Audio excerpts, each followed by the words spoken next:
दादा हो sir sir sir sir दादा हो साईडला व्हायचा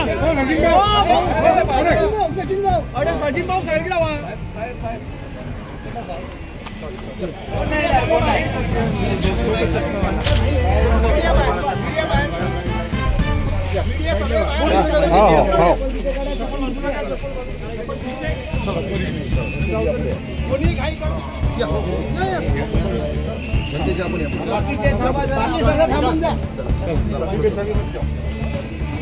आमदाराला येऊ द्या बाकीची थांबा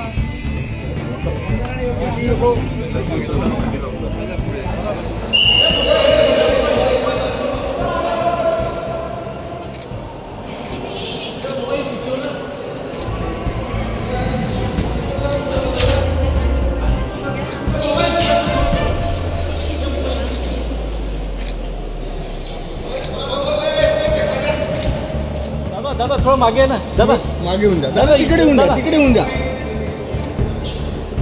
सर आदित्य सर हो दादा आदित्य सर किती अच्छी आदित्य थोडंसं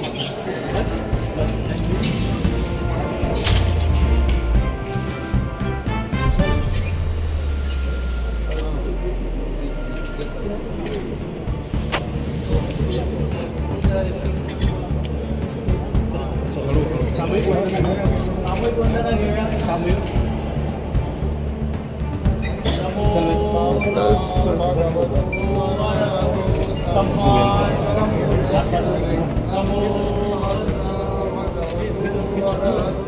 सम्मा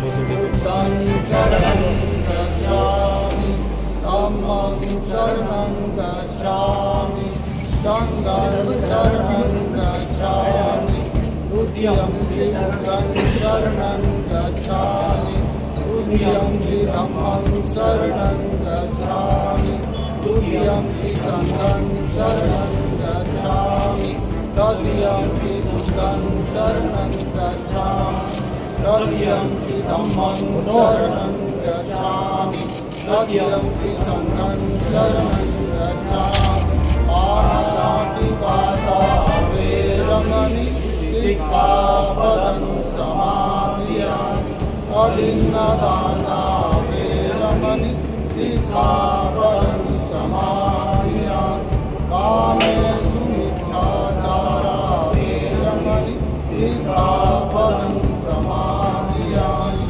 मुसावादा वेरमणि सिक्खापदं समादियामि सुरामेरयमद्यपमादशान् वेरमणि सिक्खापदं समादियामि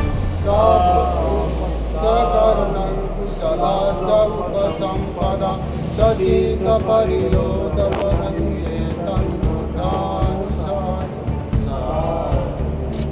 भगवान तथागत गौतम बुद्धांच्या परम पूज्य बाबासाहेब डॉक्टर भीमराव आंबेडकरांच्या जय भीम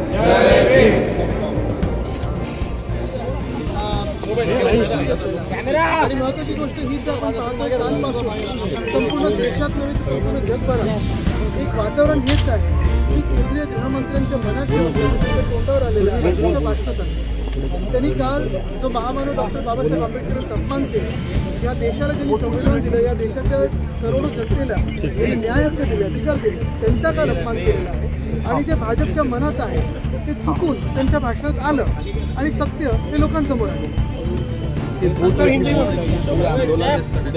मला वाटतं एकच आहे की त्यांनी ते जे काही म्हटलं ते त्यांनीच म्हटलं की नाही हे त्यांनी सांगावं कारण सगळीकडे जे आपण पाहतो जे क्लिप आहे जे काही भाषण आहे जे ते म्हणाले स्वतः की आंबेडकर आंबेडकर आंबेडकर हे म्हणणं फॅशन झालं हे स्वतः केंद्रीय गृहमंत्री बोलले फॅशन म्हणजे काय आणि पुढे ते बोलले की भगवानाचं नाव घेतलं असतं देवाचं नाव घेतलं असतं तर स्वर्ग प्राप्त झालं असतं करोडो जनतेसाठी जगभरात डॉक्टर बाबासाहेब आंबेडकर हे देवच आहेत. जसं त्यांनी या देशाला संविधान दिलं, न्याय हक्क अधिकार दिले, देवासारखेच आहे. आता पत्रकार परिषद घेऊन म्हणतात की कुठेतरी माझ्या वाक्याचा विपर्यास केला गेला. विपर्यास केला म्हणजे ते जे म्हणाले ते म्हणाले की नाही म्हणाले हे सांगावं. आणि जर मला वाटतं जर कोणी चुकून काही बोललं असेल तर माफी मागून सरळ मोकळं व्हावं. पण हे चुकून नाही म्हणाले, हे त्यांच्या मनात होतं. हे भाजपची जी साधारणपणे एक मानसिकता आहे, भाजपला हा देश कसा चालवायचा आहे आणि संविधानाचा अपमान म्हणजे योगायोगाने संविधानावर चर्चा चालू असताना हे सगळं सुरू झालं. हे लोकांचं बरं आलेलं आहे. मुंबईमध्ये बोटीला पूर्ण व्हिडिओ ट्विट करून एका प्रकारे त्यांना पाठिंबा देण्यात. नाही पूर्ण व्हिडिओ बरोबर आहे, पण ते पूर्ण व्हिडिओमध्ये हे जे 12 सेकंद आहेत हे गृहमंत्री बोललेत की नाही तेच बोललेत ना. पूर्ण व्हिडिओ जरी पाहिला किंवा 12 सेकंद जरी पाहिले तेच म्हणाले, तेच वक्ते आहेत. असं नाही की मागून कोणीतरी आवाज काढतो की दुसरं कोणीतरी काय बोलतोय. ते असं देखील म्हटले की कुठेतरी एआयच्या माध्यमातून देखील माझ्या अगोदर काही व्हिडिओ केले होते अशा पद्धतीने. नाही मग एआय असेल तर तरी माफी मागायला सांगावं. पण महत्वाची गोष्ट हीच आहे की डॉक्टर बाबासाहेब आंबेडकरांचा अपमान करणं हे त्यांच्या मनात होतं. ही भाजपची मानसिकता काही लोकांचं बरं आलेली. अन्यथा प्रधानमंत्र्यांनी त्यांना थोडे दिवस बाजूला तरी करावं, पश्चाताप बाजूला करावं. आदित्यजी, मुंबईत नौदलाच्या बोटीने धडक दिली, प्रवासी बोटीला 3 जण ठार झालेले आहेत. मला वाटतं तिथे मी बोललेलो आहे, हाऊसमध्ये देखील हा विषय घेतलेला आहे. मुख्य गोष्ट हीच राहते की जे त्या बोटीत बोट उलटल्यानंतर पाण्यात म्हणजे वाचवण्याचा प्रयत्न आहे ते सगळे वाचवण्याची पहिला प्रार्थना नाही. विधानसभेत उद्धव बताइए, आज आपने विजिट किया है क्या? हमने दीक्षा भूमि पे आके दर्शन लिया है. यही बात है कि देश में एक वातावरण जो बन चुका है आज केंद्रीय गृह मंत्री के खिलाफ इसी बात पे बन चुका है कि उन्होंने जो भाजपा की मानसिकता है वो उनके भाषण में लाई. उन्होंने जो महामानव डॉक्टर बाबा साहब अम्बेडकर का अपमान किया है देश नहीं सहन कर सकता. जो डॉक्टर बाबा साहब अम्बेडकर जिन्होंने इस देश को संविधान दिया, करोड़ों लोगों को अपने अधिकार दिए, आवाज दी, वो भगवान जैसे ही है.